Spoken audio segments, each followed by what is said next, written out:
ওখান থেকে এত নৃশংসভাবে মারে, পাথর দিয়ে বুকের উপর লাফায়, এরকম করে নিষ্ঠুরভাবে আমার বাবাকে মারা হয়েছে।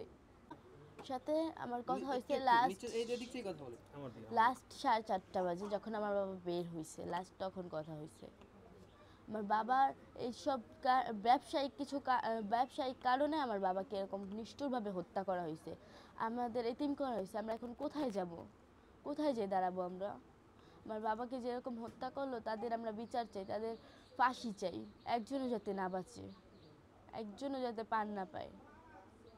কি হয়েছিল মূলত এই যে এরকম যে নৃশংসভাবে তোমার বাবাকে হত্যা করলো, মূল কারণটা কি ছিল? আমার বাবার থেকে তারা আমার বাবার দোকান চেয়েছে এবং মাসে মাসে 2 লক্ষ টাকা চাইছে। আমার বাবা এত কষ্ট করে দোকানটা দিছে, আমার বাবা বলছে এটা আমার ছেলেমেয়ের ভবিষ্যৎ, আমি তোমাদের কেন দিব? সেই জন্য আমার বাবাকে হুমকি দিছে। আমার বাবা ভয় পায় নাই। আমার বাবার গোডাউনে তালা দিছে। আমার বাবার গোডাউনে যখন তালা দিছে, আমার বাবা যখন জানতে পারছে তখনই 4:30 বাজে বের হয়েছে। তখন আমার বাবা যায় গোডাউনে তালা খুলছে। এখন দুজন লোক, মুমিন আর টিটু, অনেকগুলো লোকের মানুষজন নিয়ে জড়ো করছে আর জিজ্ঞেস করছে গোডাউনে তালা কি খুলছে।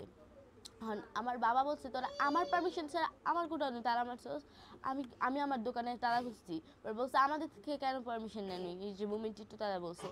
আমার বাবা বলছে আমার দোকান, আমি তোদের কাছ থেকে কেন পারমিশন নিব? তোরা আমার থেকে পারমিশন নিয়েছিলি যখন তালা মারছস।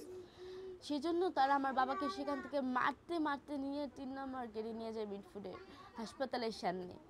ওখান থেকে এত নৃশংসভাবে মারে, পাথর দিয়ে বুকের উপর লাফায়, এরকম করে নিষ্ঠুরভাবে আমার বাবাকে মারা হয়েছে এই ব্যবসায়িক কিছু কারণে। আর আমার বাবা থেকে 2 লক্ষ টাকা চাইছে প্রত্যেক মাসে হচ্ছে চাঁদা। সেই জন্য আমার বাবা দিতে চায় না, যেটা আমার সন্তানের ভবিষ্যৎ, আমি এত কষ্ট করে আয় করি, আমি তোদের কেন দিব?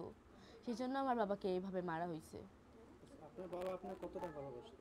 আমার বাবা আমাকে অনেক ভালোবাসতো, দোকানটাও আমার নামে। আমার বাবা আমাকে অনেক ভালোবাসতো।